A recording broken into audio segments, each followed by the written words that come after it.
Meanwhile, as Oregon struggles to get more vaccines, there are some in phase 1A group who still haven't been able to get vaccinated. We go now to our Lindsay Nadrich, who was able to talk with one man who's eligible for a vaccine, but then he feels like he's fallen through the cracks. Lindsay? I spoke to a travel nurse who works directly with COVID patients, and in fact, he had a patient test positive during his shift on Wednesday night, but he hasn't been able to get vaccinated. It feels horribly slow to me. I just don't understand, when there's vaccinations available, why aren't people getting them? For weeks, travel nurse John Starlight says he's been trying to find a place to get vaccinated. This morning. He's called the Department of Health, his insurance provider, and doctor with no luck. That's right. I have not been able to get the vaccine, and I have tried for days and days and days. I think I've been trying for about 2 weeks straight.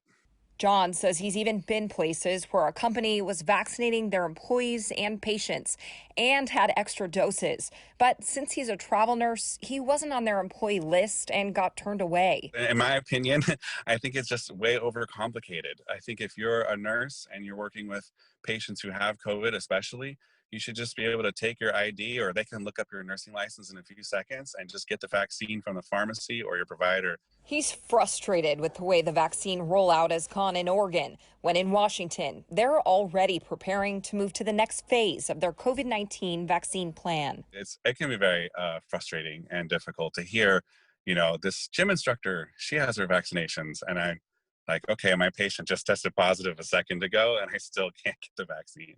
John hopes stories like his will help change the process moving forward so people like him don't get left out.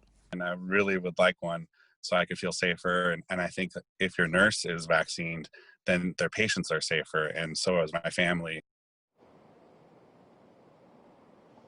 Well, after our interview, John called me and said he found someone who was willing to give him a vaccine on Saturday along with their employees, but he just found out he won't be vaccinated after all because he was exposed to COVID from one of his patients, which is obviously the reason he needs the COVID vaccine.